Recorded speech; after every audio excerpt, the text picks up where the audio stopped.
I optimize time for a living. This week, both my kids graduated. There's one process you can't automate, and I almost missed it. 4 days, 80 restaurant owners, and 2 graduations. Both my kids, back to back.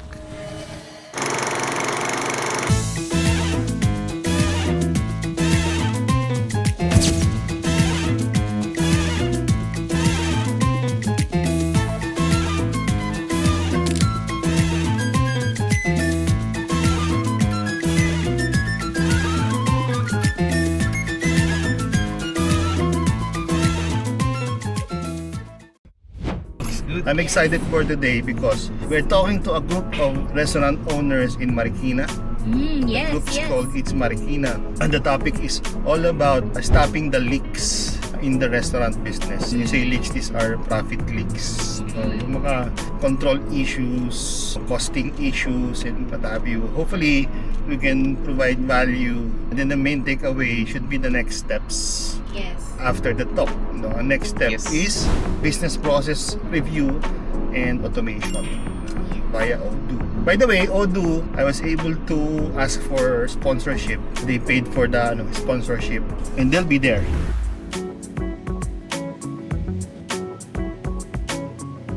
First, the stage. 80 restaurant owners in Marikina. My job, make them see the gold they're leaving on the table. Po sa attendees natin ngayon sa It's Marikina, no? Siguro first, I'd like to thank my two, Mr. Jan Abolador and his wife, si Lian, for inviting me here, no? So may... Every manual task is time. Every bottleneck is money. Automate the boring stuff so you can focus on what actually matters. I said it with my whole chest, Meet business owners na madaming sales, and you could see it land. able to identify yung mga leaks ng business and paano natin siya i-stop. So you will walk back to your kitchen and know your real numbers. So at the end of the day, it's all about numbers. Now imagine, if you're running a business, it's like, driving at night. Kung wala kang headlight, hindi mo alam kung saan ka pupunta. So hindi mo alam yung strategy mo or yung next move. So let's separate that because it's so hard to optimize our business if kasama personal and tsaka business. Second is daily reconciliation. Count the cash and match it to sale every night or every end of the day. Okay? So part of the control yan sa cashier. No? Ideally, kung kaya nyo i-separate yung order to cash kasi, it comes with few steps. No? Taking the order, collecting the money, reporting it, and reconciliation. Doesn't make sense na siya yung nagkahera, siya rin ang mag-reconcile. Nasaan doon ang control, right? Another one is, as the business owner, if you're involved sa operations, pay yourself as well, no? A fixed order pay should be on schedule. Hindi yung random lang na, ay, may pera tayo ngayon, kukunin ko na. Kasi hindi ka, it's difficult to forecast your cash flow if random lang din yung pag-withdraw natin as a business owner. If we are involved in the operations, better if you also include your salary as the business owner. And then, last part here is still the reserve. Say reserve, hindi ibig sabihin may pera dyan, bukas pa dyan pa yan. So, we always try to be conservative, no? Kasi pag in season, alam naman natin na saan tayo kukuha ng cash, no? Every time na may konting surplus ng cash is we withdraw money, right? Yeah, so yung pinag-usapan natin is controlling the food cost, ano? At the same time yung cash discipline. So, another table here, for the sake lang of sa operations natin, again, part of the cash discipline is to also protect or control. The question is, can we implement Odoo one at a time in terms of module implementation? Like Integration ng POS. I have a POS and then Odoo will. So I have Odoo dito resellers with me, no? So correct me if I'm wrong, no? But knowledgeable naman tayo dyan. Pero Odoo is not a local software, no? It's based from Europe, and model kasi nila is may mga resellers dito na local support. Yung back end kasi nito, meron silang dinatawag na medyo technical, sorry, no, APIs. Okay, application programming interface, so that yung mga third party systems like your POS pwede siyang ma-integrate doon. So meaning pag may sales dito, inventory consumption, pwede nating i-push sa Odoo para mag-update yung Odoo sa backend and the accounting entries doon. Technically, to answer the question, yes. Meron lang integration effort na Has gagawin. that been done like, is that commonly done? Yes, that's commonly done naman. Oo. Sige, go ahead. In addition to that, I think the other parang simultaneous question is, can you actually implement Odoo, which is what you also picked up, isa-isa muna na module? The answer is also yes. Yes. Yung pag-design ng pa-isa-isa na yun is going to be up to you. But for us, ang recommendation lagi is finance first. Anything to do with money, yun yung unahin ninyo. Because yan nag-uumpisa yung profit leads. And then the second can now be debatable. For me, since I'm a people champion, I'll go for HR. Because nandun yung second people lead na hindi nyo nakikita. Right? So, again, it depends on how you want your design is going to be, but finance for me is the most important first step. And good news is, free yung first module. Yun ang good news. Yeah. So yung mga nakikita yung mga buttons dito, these are the different modules.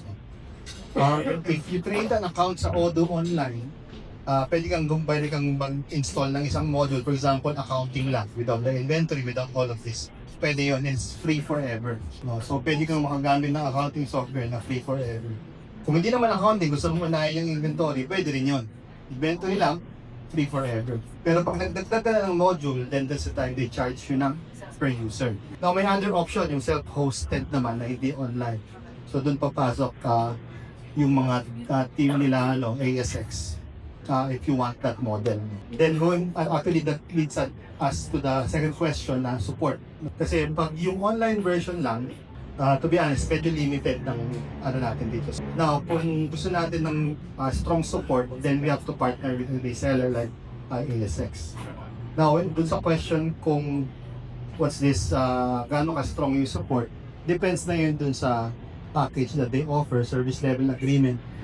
As you know, yung service level agreement, meron dong mga clauses na dapat pag meron akong concern, within a number of hours, I have to respond to something like that. You cannot start a software on any application nang wala kayong standard operating procedure. Yes. Ano yun? Ito yung nangyayari sa lahat ng clients namin. Ayaw na namin ng Odoo. Ayaw na namin tong utak. Ayaw na namin tong ganito. Hindi kasi nag-work sa amin. Paano nang hindi mo siya mag-work? Wala naman kayong procedures. So, ang sinasabi natin sa IT niya, garbage in, garbage out. Meaning, pag nagpasok tayo ng mali, lalabas din mali. Because you are not set up yet properly. So documentation is required. Your operating manuals have to be established. You need to be clear na ito yung proseso ko. And then that process will now be adopted by the system.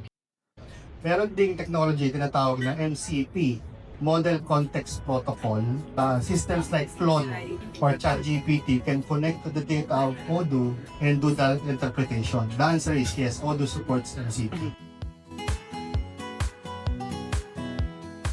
As you know, if you want to experience something na isang establishment or isang cafe, dapat kasi, if you are designing this one, co-working space or space in general, so you have to put ourselves in the client's shoes. Tama? Yes. So meaning, pagpasok pa lang hanggang paglabas, ano yung experience niya. Alright, so, if ako, mas yung client papasok dito, right? And then, papatay yung mga ilaw dito. So, pagpasok ko, madilim. Nakakalat yung mga extension wires. Tapos, pagpasok ko sa creative, nandun yung mga ilaw, nandun yung mga nakatambak na mga servers doon. Mag-aalangan na akong bumalik. Kasi sabi ko to is that because all of us should be vigilant when it comes to those things. Yun yung practice. Put yourselves into their shoes. Then malalaman nyo kung anong dapat gawin. Kung ako yung client. So that's why, ako nag-rearrange din. Pagdating ko kanina, yung arrangement natin kalat-kalat. Yun. So another thing is that the reason why gusto kong mag-improve kasi mag-i-invest na naman tayo ng marketing here dahil mag-i-introduce tayo ng membership. If magre-reinvest tayo ng mga marketing efforts, so dapat maayos talaga yung dadatnan ng client natin. Otherwise, sayang yung natin investment. So, we have to brainstorm ano mga kailangan natin para hindi mangyari yung sinasabi kong bad experience na doon sa space. And then at 4 in the afternoon, I closed the laptop. Because 6 hours after a gaps analysis, my daughter Isabella was graduating grade 6 from spreadsheets to a stage. And watching her up there, something cracked. I've been so busy optimizing everyone else's time. When did I stop counting my own?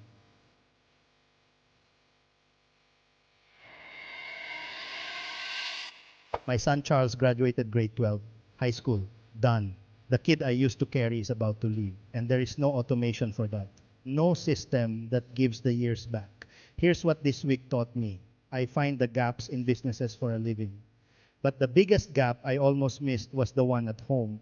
The years that slip by while you're busy building. You can automate almost anything now. Your invoices, your reports, your follow-ups. But you cannot automate being there. You can't re-engineer time with your kids. That one you show up for manually every single time. So optimize your business, please. But do it so you have more time for the graduations, not less. See you next week.